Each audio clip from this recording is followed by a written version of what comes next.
하나님 말씀은 사도행전 2장 43절에서 47절 말씀입니다.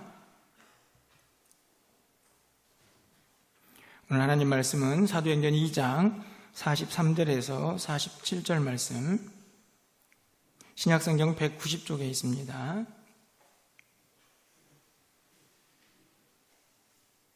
한 절씩 교독하고 47절 함께 읽겠습니다. 사람마다 두려워하는데 사도들로 말미암아 기사와 표적이 많이 나타나니 또 재산과 소유를 팔아 각 사람의 필요를 따라 나눠주며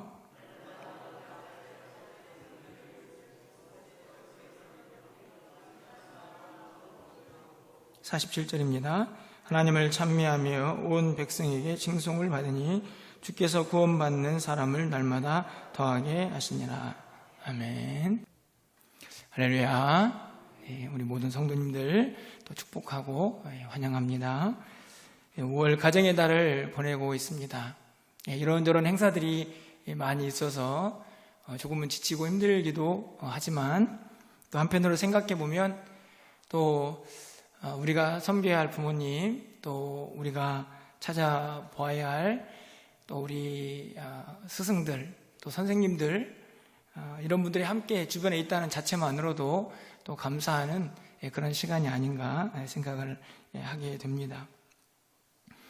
가정의 달인데요, 말씀을 좀 묵상하면서 우리 가정 또 교회가 하나님 앞에서 어떤 사명을 감당해야 할까 하는 생각이 들어서 오늘은 그 주제로 좀 말씀을 나누어 보려고 합니다. 우리가 보통 가정교회다 이런 말들을 사용하는데요, 그 의미는 말 그대로 가정에 있는 교회다라고 해석할 수 있습니다. 고린도전서 16장 19절 말씀에 가서 보면 바울이 끝부분에서 이렇게 인사를 하는데요, 아시아의 교회들이 너희에게 문안하고 아굴라와 브리스가와 그 집에 있는 교회가 주 안에서 너희에게 간절히 문안하고, 이 본문의 끝부분에 가서 보시면 그 집에 있는 교회라고 설명이 되어 있습니다. 이 말을 줄이면 가정교회죠.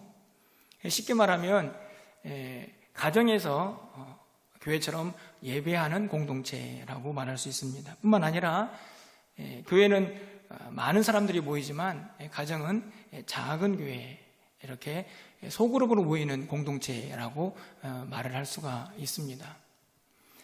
그래서 이 가정교회가 초대교회의 모습이기도 하고, 또 최근에는 많은 교회들이 이런 가정교회의 모습을 좀 회복해야겠다라고 생각을 하면서 이 가정교회에 대한 연구와 또 우리 교회의 어떤 목표로 삼고 그렇게 나아가고 있는 교회들을 종종 보게 됩니다. 제가 가정교회를 설명하려고 드리는 말씀은 아니고요, 물론 가정교회가 성전에서 드리는 예배를 또 가정에서, 그리고 많은 사람들이 모이는 그런 공동체가 또 가정처럼 소그룹이 모이는 공동체로 그렇게 변화되었다라는 의미를 가지고 있기도 하지만, 저는 오히려 더 이 가정교회라는 단어에서 가장 중요하게 우리가 생각해야 할 것은 이 가정과 교회의 연관성이라고 생각을 합니다. 더 쉽게 말하면 가정 같은 교회, 또 교회 같은 가정, 그런 모습이 이 가정교회라는 단어 속에 포함되어 있지는 않는가 생각을 하는 것이죠.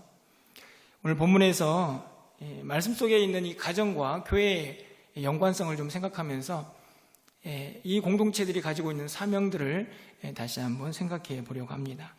가장 먼저 가정과 교회가 가지고 있는 공통점이 있다고 하면 그것은 우리가 알고 있는 것처럼 아마 피로 맺어진 공동체다라고 생각할 수가 있습니다. 가족이야 당연하죠.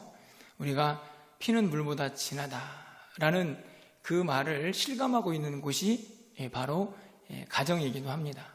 그래서 부모의 혈액형도 영향을 받고 또 DNA를 통해서 유전적인 정보도 공유를 하는 것이 바로 가족 공동체의 모습이죠. 그래서 세상의 어떤 공동체보다도 가장 작지만 가장 강력한 연합력, 이 하나됨을 또 사랑을 이룰 수 있는 공동체가 가정이 아닌가 생각을 합니다.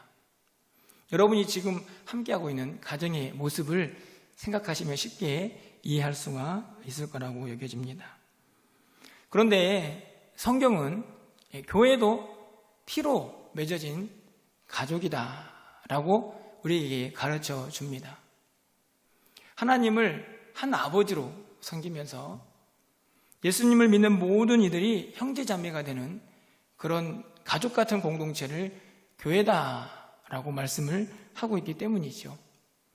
마태복음 12장 48절에서 50절까지 말씀을 보면 이렇게 기록이 되어 있습니다. 말하던 사람에게 대답하여 이르시되 누가 내 어머니이며 내 동생들이냐 하시고 손을 내밀어 제자들을 가리켜 이르시되 나의 어머니와 나의 동생들을 보라. 누구든지 하늘에 계신 내 아버지의 뜻대로 하는 자가 내 형제요 자매요 어머니니라 하시더라. 예수님께서 무리들을 향해서 가르치고 있을 때에 예수님의 진짜 어머니이고 동생이 찾아오게 됩니다. 주변에 있는 사람들이 예수님 어머니와 동생이 왔습니다 라고 말하자 예수님께서 하시는 말씀이죠. 진짜 내 형제와 자매 어머니는 내 아버지의 뜻대로 하는 자다라고 말씀을 하십니다. 저는 이 말을 그 당시에 이 말을 듣고 있던 유대인들이 다 이해했을까? 이런 생각을 해보게 됩니다. 왜냐하면 너무나 파격적인 말이기 때문이죠. 유대인들은 굉장히 가부장적이고 그리고 가족 중심적인 생활을 하던 사람들입니다. 그런데 예수님께서 지금 뭐라고 말씀하시냐면 그 가족을 뛰어넘어서 하나님 아버지의 뜻대로 하는 자들이 모두가 형제고 자매고 어머니다. 다시 말하면 가족이다 라고 말씀을 하시는 것이지요. 우리는 이미 이 사실을 잘 알고 있고 또 믿음으로 그렇게 고백하고 있습니다. 하지만 정말 그 당시에 이 말을 들었던 유대인들의 충격, 그리고 실제로 다 이해할 수도 없었던 이 말씀,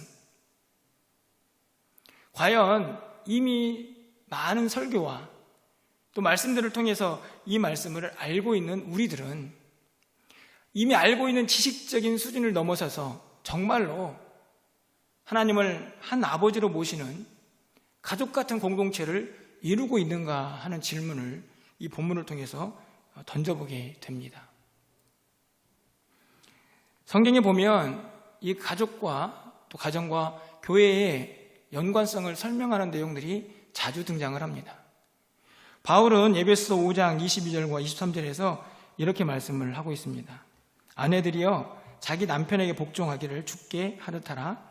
이는 남편이 아내의 머리됨이 그리스도께서 교회의 머리됨과 같음이니 그가 바로 몸의 구주시니라.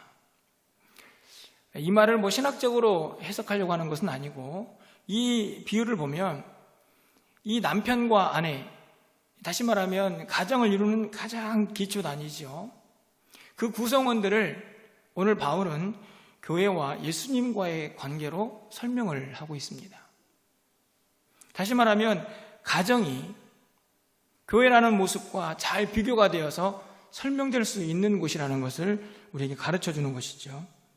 오늘 우리가 사도행전 2장의 말씀을 읽었습니다. 초대교회의 모습인데요. 오늘 2장 46절 말씀을 가서 보시면 날마다 마음을 같이하여 성전에 모이기를 힘쓰고 집에서 떡을 떼며 기쁨과 순전한 마음으로 음식을 먹고. 성전에서 모였던 성도들, 그리고 그 성도들이 집에서 떡을 떼는 일들을 자연스럽게 연결시켜서 오늘 그 일들이 이루어지고 있는 것을 설명하고 있습니다. 그런데 여러분, 이 본문을 조금만 위로 올라가 보시면 44절과 45절 말씀에서 그들은 서로 물건도 통용하고 그리고 자신의 재산을 나누어서 그것들을 어려운 사람들에게 나누어 주기도 합니다. 여러분, 이런 일들이 가장 잘 일어나는 곳이 어디입니까? 가정이죠. 내 물건, 다른 사람 물건 서로 같이 쓰고, 어려운 가족 식구들을 보면 서로 힘을 모아서 그 어려움을 극복해내는 곳, 그것이 잘 이루어지는 곳이 가정입니다. 가족 식구들 간에 이런 일이 일어나는데, 오늘 이 사도행전 2장의 모습은 가족이 아니고 예루살렘 초대교회의 모습을 기록합니다. 다시 말하면 교회가 가족 같은 공동체로 서 있었던 것을 분명하게 기록을 하고 있는 것이죠. 시편 128편 5절과 6절에 있는 말씀을 보면, 여호와께서 시온에서 내게 복을 주실지어다. 너는 평생에 예루살렘의 번영을 보며 내 자식의 자식을 볼지어다. 이스라엘에게 평강이 있을지로다. 이 본문을 보면 예루살렘의 번영이 나오고 이스라엘 공동체가 등장을 하죠. 하지만 이 본문의 앞 1절부터 4절까지의 말씀을 보면 가정에 있는 구성원들, 남편, 아내, 그리고 자녀들까지 그들이 어떤 복을 받을 것이다 라는 내용도 포함되어 있습니다. 다시 말하면 가정과 교회, 성전, 이스라엘 전체 공동체가 그냥 그렇게 잘 어울려져 있는 모습, 그것을 성경이 기록하고 있는 것이지요. 다시 말하면 성경은 이 가정과 교회가 얼마나 끈끈한 유대 관계로 서로 연결되어 있는가를 잘 설명해 주고 있는 것입니다. 저는 여러분들에게 이론적으로 이런저런 설명을 하기보다 여러분에게 한 가지 질문을 던지면서 우리는 정말 어떤 공동체인가를 한번 생각해 보기를 원합니다. 여러분들은 지금 교회에 나오셔서 예배를 드리고 있는데요, 옆에 있는 우리 성도님들이 형제 자매로 느껴지십니까? 여러분이 지금 살고 있는 여러분의 가족 식구들처럼 우리 옆에 있는 성도님들이 그렇게 느껴지신다면 여러분은 정말 성경이 가르쳐주고 있는 가정과 교회의 그 긴밀한 연관성을 잘 이해하고 실천하는 분들이라고 말할 수 있을 것입니다. 우리 주일학교 아이들이 여러분의 자녀들처럼 정말 사랑스러우면 그 또한 여러분이 가정과 교회를 잘 이해하고 있는 성도의 모습이라고 생각합니다. 여러분 어떠십니까? 사실 저 스스로에게도 좀 질문을 던져보았는데요, 우리 성도님들이 우리 가족 같은가? 우리 주일학교 아이들이, 우리 청년들이 정말 내 자녀들 같은가? 스스로에게 질문을 던져보게 됩니다. 정말 그 질문에 아멘이라고 힘있게 대답할 수만 있다면 우리 교회는 정말 행복한 교회가 아닐까 생각을 하는 것이지요. 여러분, 바라기는요, 우리 교회가 작은 가족들이 모여서 큰 가족을 이룬 그런 아름다운 공동체가 되기를 소망합니다. 서로 사랑하고 인내하고 참아주고 용서하면서 하나님이 진짜 기뻐하시는 가족 같은 공동체를 이루어간다는 말씀입니다. 그래서 저는 교회가 얼마나 행복한 곳인가를 우리 아이들을 통해서 좀 깨달아 보게 되는데요, 요즘 젊은 사람들, 저희 가정도 마찬가지인데 아이들이 사실 1명, 2명밖에 없습니다. 저희 집 이야기를 해서 죄송한데 저희 집은 8남매입니다. 지금 만약에 8남매를 나가서 기른다고 하면 사람들이 이상하게 보는 시대를 살고 있지만 저희 어머니 세대에는 전혀 이상할 게 없는 그런 시대였죠. 그런데 우리 아이들은요, 지금 1명, 2명밖에 가족을 이루지 않습니다. 형제자매를 이루지 않는 것이죠. 그런데 소망이 있는 것은요, 비록 많은 수의 가족을, 혈연적인 가족을 이루지는 못하지만 교회에 오면 그들이 형제자매를 많이 둘 수가 있다는 말씀입니다. 저는 그래서 가족 같은 교회가 되어야 하는 이유 중에 하나는 지금 이렇게 그냥 소수의 사람들만 모여서 가족을 형성하고 있는 이 시대에 더 큰 가족인 교회 공동체 안에서 우리가 진정한 하나됨을 배우고 다른 사람에 대한 배려도 배울 수 있는 공동체가 바로 교회가 되기 때문이지요. 교회가 해야 할 일이 너무나 많은 이유 중에 하나가 바로 그것이 아닐까 생각을 해보게 됩니다. 우리 아이들이 교회에 와서 형제자매를 좀 많이 만들고 이 힘들고 어려운 세상을 살아가는 동안에 믿음의 이 동역자들을 좀 많이 만들어서 이 세상을 좀 힘있게 살아갈 수 있는 사람들이 되기를 기대하고 소망하게 되는 것이지요. 그런데 안타깝게도 요즘 세상을 보면 많은 사람들이 참 개인적으로 그렇게 살아갑니다. 여러분 혹시 그런 말 들어보셨습니까? 언택트라는 말. 코로나19 바이러스가 계속해서 확산되면서 신조어들이 많이 등장을 하는데 그 중에 하나가 언택트라는 말입니다.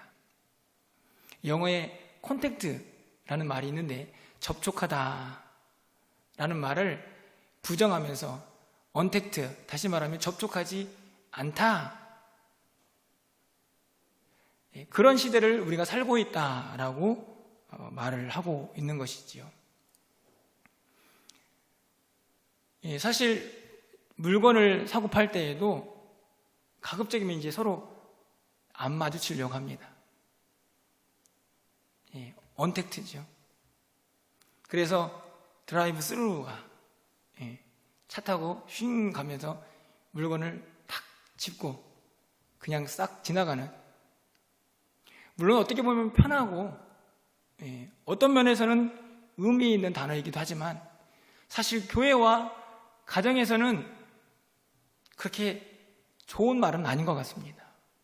왜 그렇습니까? 접촉이 있어야죠. 피로, 그것이 육체적이든 영적이든 피로 맺어진 공동체, 그리고 한 몸을 이룬 공동체인데 어떻게 접촉이 없을 수가 있겠습니까? 안타깝게도 이 시대는 어떤 면에서 자꾸 거리를 두라고, 그래서 사실 교회에서도 점점 그런 모습들이 더 커가고 있지는 않나 생각해 봅니다. 사실 걱정이 되는 것은 지금 우리가 지금 언택트를 하고 있지 않습니까? 예배만 드리고요, 빨리 가세요. 인사도 악수하지 마시고 그냥 눈웃음으로 하세요. 목례로 하세요. 다 언택트입니다.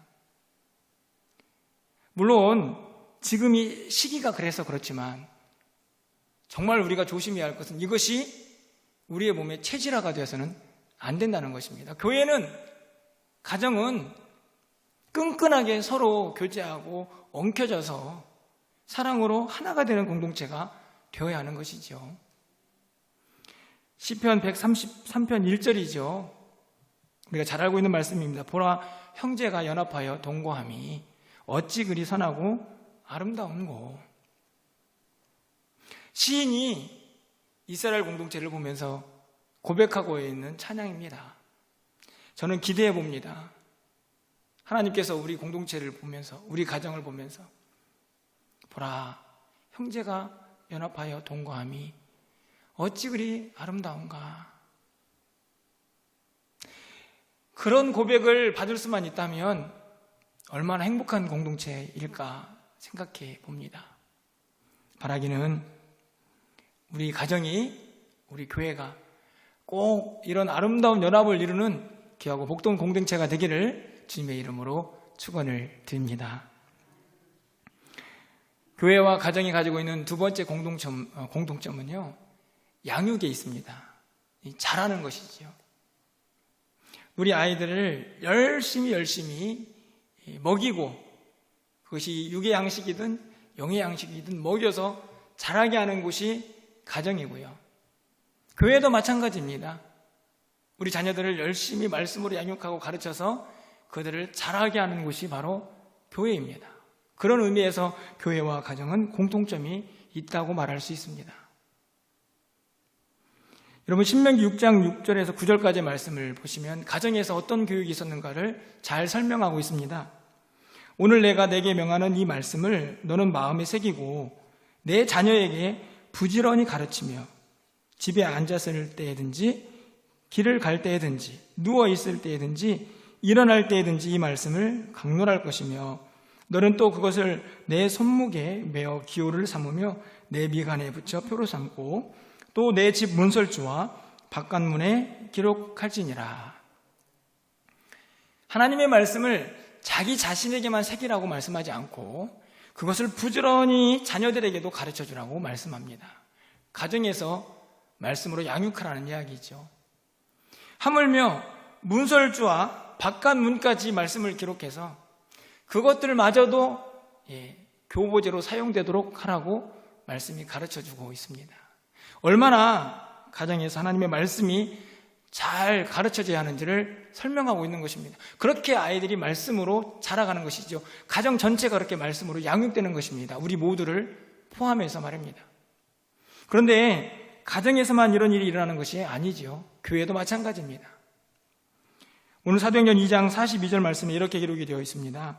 그들이 사도의 가르침을 받아 서로 교제하고 떡을 떼며 오로지 기도하기를 힘쓰니라.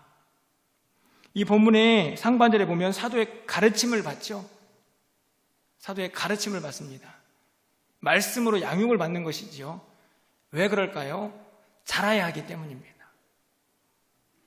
에베소서 4장 15절부터 16절까지 바울은 이것을 이렇게 설명합니다. 오직 사랑 안에서 참된 것을 하여 범사에 그에게까지 잘할지라. 그는 머리니 곧 그리스도라. 그에게서 온몸이 각 마디를 통하여 도움을 받으며 연결되고 결합되어 각 지체의 분량대로 역사하여 그 몸을 자라게 하며 사랑 안에서 스스로 세우느니라. 교회는 그렇게 서로 연결되어서 말씀을 통하여 그리스도의 장성한 분량까지 자라가는 것이 그 목표라는 것을 분명하게 기록하고 있습니다. 가정도 마찬가지고 교회도 마찬가지입니다. 영과 육의 양식을 먹으면서 그리스도의 장성한 분량까지 자라가도록 하나님께서 귀한 공동체를 세우셨다는 말씀이죠. 코로나19 바이러스로 아이들이 등교를 하지 못하고 있습니다. 지금 온라인으로 가정에서 수업을 하고 있는데요. 아이들이 학교를 가지 않고 집에 있으니까 삼시세끼 계속 먹여야 합니다. 아이들은 학교를 가지 않아서 힘들지만 부모님들은 그 아이들 관리하느라고 엄청 힘이 드는데요. 저희 집도 지금 아이들 2명이 아침에 일어나가지고 온라인으로 수업을 하고 있는데 수업을 하고 있을 때 보면 아내가 가가지고 아이들에게 간식도 넣어주고 먹을 것도 이렇게 넣어주면서 계속 돌보는 것을 보게 됩니다. 먹이죠. 삼시세끼를 계속 챙겨 먹어도 좀 힘들고 귀찮아도 우리의 자녀들이니까 열심히 먹이는 것입니다. 세상에 어떤 부모가 야, 너 학교 다닐 때는 점심은 학교에서 먹었으니까 너 나가서 먹고 와. 이런 부모가 있을까요? 힘들고 어렵지만 가정에서는 계속 먹이면서 양육을 합니다. 교회도 마찬가지입니다. 우리 아이들이 영적으로 굶주리지 않도록 영적인 먹거리들을 계속 만들어서 제공해서 하나님의 말씀과 또 그 말씀을 잘 가르칠 수 있는 여러 가지 교부제들을 만들고 또 계획해서 아이들을 열심히 먹이고 또 우리도 그렇게 열심히 먹어서 자라가는 곳이 바로 교회와 가정이어야 한다는 말씀이죠. 지난 15일이 스승의 날이었는데요. 바라기는 우리 가르침의 전선에 있는 우리 주일학교 선생님들 다시 한번 내가 정말 우리 아이들에게 우리 자녀들처럼요 귀하고 또 소중한 것들을 먹이려고 최선을 다하고 있는지 다시 한번 돌아볼 수 있는 그런 이 시간이 되기를 소망하고, 아울러서 우리 성도님들도 교사들에게만 그 일을 맡겨놓지 말고 나도 지금 잘 자라고 있는지 돌아보면서, 아울러서 우리 자녀들도 정말 말씀으로 잘 양육받고 자라가고 있는지 늘 사랑과 관심과 또 기도를 할 수 있는 우리 모두가 되기를 축원합니다. 여러분, 교회와 가정은 말씀으로 잘 자라가야 합니다. 그 일을 멈춰서는 안 된다는 것입니다. 마지막으로 가정과 교회의 공통점은 무엇일까요?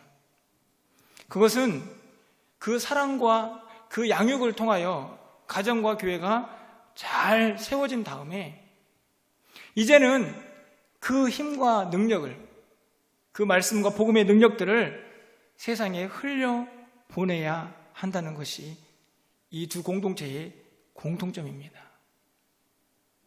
다시 말하면 파송을 받는 것이죠. 가정에서만 신앙이 머물러 있는 것이 아니고, 교회에서만 신앙이 머물러 있는 것이 아니고, 그 믿음 가지고 세상을 나아가서 이 세상을 하나님 나라로 바꾸어가는 일들을 이 가정과 교회 공동체가 해나가야 한다는 말씀입니다. 좋은 예들이 있습니다.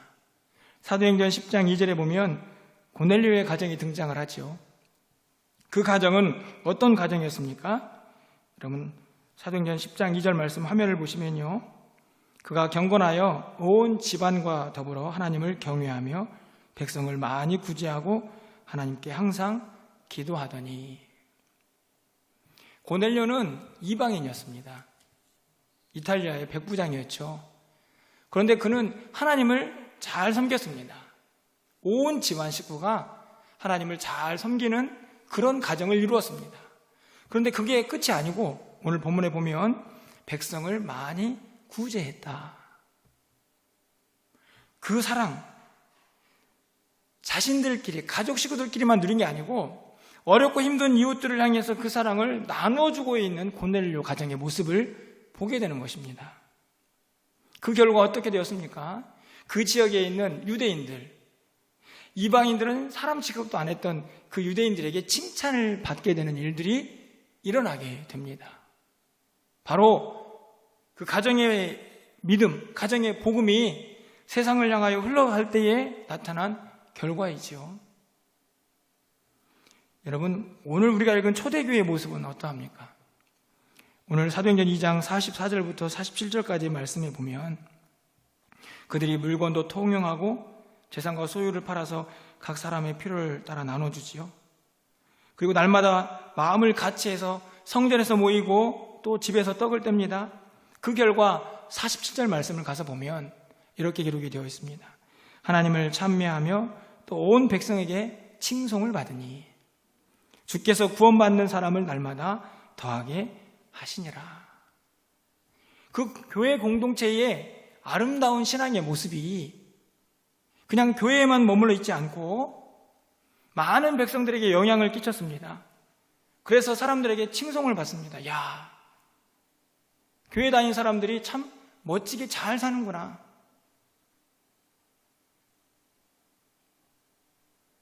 그 모습 때문에 구원받는 수가 날마다 더해져가는 은혜를 누리게 됩니다.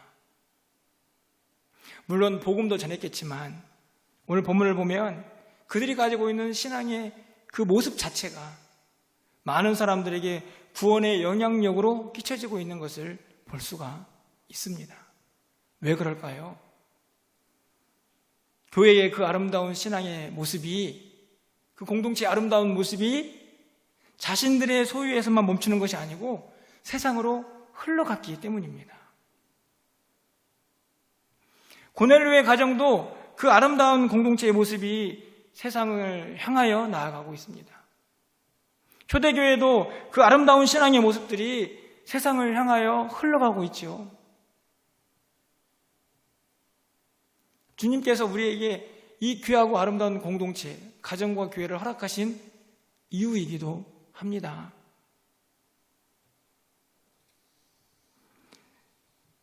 저는 오늘 이 설교 내용을 제가 개인적으로 그림을 하나 그려서 정리를 좀 해보았는데요. 화면을 보시면 우리는 교회와 가정과 세상이라는 곳에서 살아갑니다. 그 세상이 우리 아이들에게는 학교일 수도 있고, 또 직장일 수도 있고, 또 우리가 살고 있는 지역일 수도 있습니다. 이 세 곳의 중심에는 반드시 십자가인 예수 그리스도의 복음이 있어야 합니다. 그리고 교회와 가정은 어떻습니까?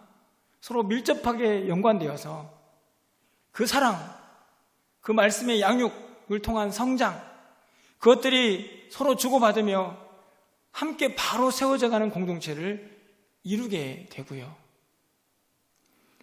그런데 거기서 끝이 아니고 그 다음에 교회와 가정은 어디를 향하여 갑니까? 화살표 방향을 보시면 세상을 향하여, 우리 아이들은 학교로, 우리 직장에 다니시는 분들은 또 회사로, 그리고 우리 가정에 있는 분들은 그 지역으로, 그곳에서 내가 믿는 하나님, 내가 만난 그 주님을, 내가 간직한 그 믿음을 마음껏 증거하면서 세상을 살아가야 한다는 말씀입니다. 그런데 안타까운 것은 교회와 가정, 이 둘은 그래도 좀 서로 연관을 잘 지으면서 믿음이 자라가는데, 우리가 이 세상으로 가는 일이 참 어렵고 더디다 생각해 봅니다. 하지만 오늘 말씀을 통하여 우리는 분명하게 깨닫게 됩니다. 하나님께서 우리에게 교회와 또 가정이라는 그 귀한 공동체를 허락하신 이유는 그 안에서 깊은 사랑의 교제를 나누고 말씀으로 잘 양육되어서 그렇게 든든하게 하나님의 사람으로 서서 세상을 향하여 나아가 이 세상을 좀 변화시키며 하나님 나라로 바꾸가는 믿음의 사람들이 되라고 우리를 부르셨다는 말씀입니다. 말씀을 맺으려고 합니다. 이 코로나19 사태가 계속되면서 우리에게 참 안타까운 이 모습 하나는 모든 게 다 닫혀버린다는 것이죠. 나라도 문을 닫고, 바이러스가 감염되니까 회사도 문을 닫고, 요즘은 교회도 문 닫아라. 물론 지금은 좀 덜하지만 한참 말이 많았지 않습니까? 최근에는 법원도 문을 닫더라고요. 재판을 다 연기했습니다. 한 명이 감염자가 나와가지고 다 닫아버림. 바이러스의 위력이라고 생각이 듭니다. 그런데 안타까운 것은 그러면서 혹시 우리의 마음도 닫혀지는 것은 아닌지. 아까도 말씀을 드렸지만요, 이 믿음, 복음은 닫힌 곳을 열고 무너진 곳을 세우고 죽은 곳을 살리는 능력의 복음입니다. 교회는, 가정은 그 생명의 복음을 소유한 곳인 것이죠. 그것을 단단히 붙잡고 이 무너진 세상을, 이 닫혀진 세상을 열고 세우라고 우리를 부르셨다는 말씀입니다. 이사야 58장 12절 말씀인데요, 이렇게 기록되어 있습니다. 내게서 날 자들이 오래 황폐된 곳들을 다시 세울 것이며 너는 역대에 파괴된 기초를 쌓으리니 너를 일컬어 무너진 데를 보수하는 자라 할 것이며 길을 수축하여 거할 곳이 되게 하는 자라 하리라. 할렐루야.